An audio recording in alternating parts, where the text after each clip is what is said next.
Hello guys, எல்லோரும் எப்படி இருக்கீங்க? நல்லா இருக்கீங்கன்னு நம்புகிறேன். இன்றைக்கி என்ன ரெசிபி பார்க்க போகிறேன்னா, குக்கர்லேயே தேங்காய் பால் கட்டி சோறு தான். நிஜமாகவே சொல்கிறேன், அவ்வளோ அட்டகாசமாக இருக்கும். கண்டிப்பாக ட்ரை பண்ணி பாருங்கள். ஸ்கூல் போகிறவங்க, காலேஜ் போகிறவங்க, புதுசாக செய்கிறவங்க, பேச்சுலர்ஸ் யாராக இருந்தாலுமே இந்த ரெசிபியை டக்குன்னு அட்டகாசமாக செய்யலாம். கண்டிப்பாக ட்ரை பண்ணி பாருங்கள். வீடியோவை ஸ்கிப் பண்ணாமல் பாருங்கள். வீடியோ பிடிச்சிருந்துச்சுன்னா லைக் பண்ணுங்கள், ஷேர் பண்ணுங்கள், கமெண்ட் பண்ணுங்கள், சப்ஸ்கிரைப் பண்ண மறக்காதீங்க. வாங்க வீடியோக்குள்ளே போகலாம். ஸ்டவ்வை ஆன் பண்ணிவிட்டு குக்கர் வச்சுக்கலாம். குக்கரில் 2 டேபிள் ஸ்பூன் எண்ணெய் சேர்த்துருக்குறேன். நான் நல்லெண்ணெய் செய்யல, சன்ஃப்ளவர் ஆயிலில் தான் செய்கிறேன். நல்லெண்ணெய் செய்யும் போது இன்னும் டேஸ்ட்டு சூப்பராக இருக்கும். 1 டீஸ்பூன் கடுகு சேர்த்துருக்குறேன். வெள்ளை உளுந்து 1 டீஸ்பூன், கடலைப்பருப்பு 2 டீஸ்பூன், சிகப்பு மிளகா, காஞ்ச மிளகான்னு சொல்லுவோம்ல, அது 2லேருந்து 3 காஞ்ச மிளகா கிள்ளி சேர்த்துக்கோங்க. கடலைப்பருப்பும் உளுத்தம்பருப்பும் பொரிஞ்சு வரட்டும், தீஞ்சு போகக்கூடாது.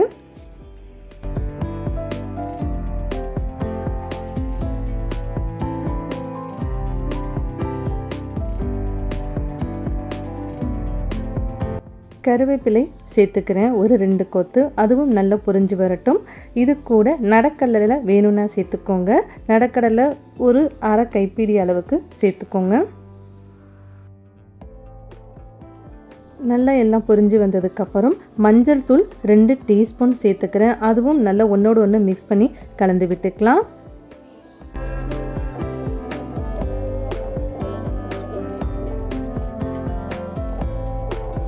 தேங்காய் பால், திக்கு பால் 2 கப்பு சேர்த்துக்கிறேன். புளி கரைசல் 1 கப்பு சேர்த்துக்கிறேன். தண்ணி அரை கப்பு, மொத்தம் 3 கப்பு தண்ணி, தேங்காய் பால், புளியெல்லாம் சேர்த்து 3 கப்பு சேர்த்துருக்குறேன். ஏன்னா நம்ம 2 கப்பு ரைஸு செய்ய போகிறோம். 2 கப்பு ரைஸுக்கு 3 கப்பு தண்ணி சரியான அளவில் கரெக்டாக இருக்கும்.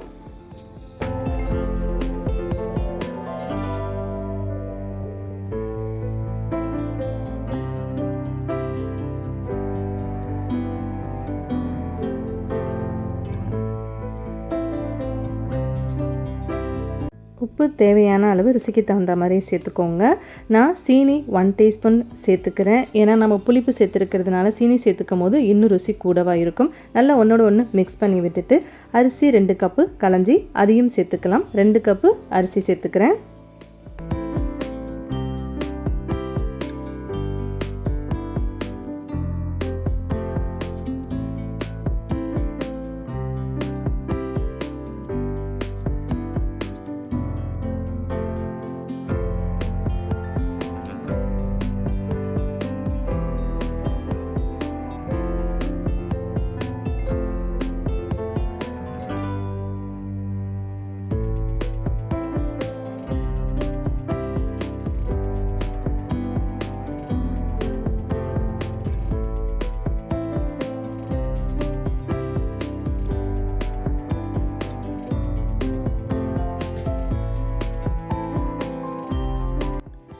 எல்லாம் மிக்ஸ் பண்ணி விட்டுட்டு உப்பு புளிப்பு எல்லாம் சரியாக இருக்கான ஒரு தடவை செக் பண்ணிக்கலாம்.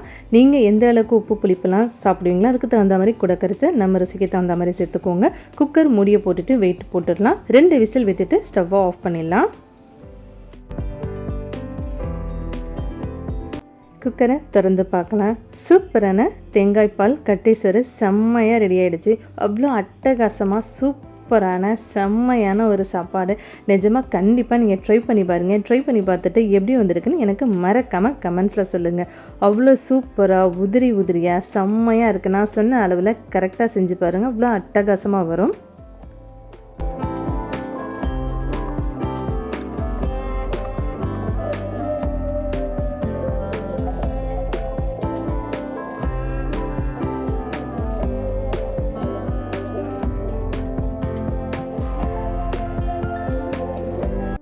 பார்க்கறதுக்கே உங்களுக்கே தெரியும் எந்த அளவுக்கு உதிரி உதிரியாக குழஞ்சி போகாமல் சூப்பராக வந்திருக்குன்னு. எப்பவும் போல் எல்லாத்தையும் பிளேட்டில் எடுத்து அழகாக வச்சுட்டு காட்டுறேன்.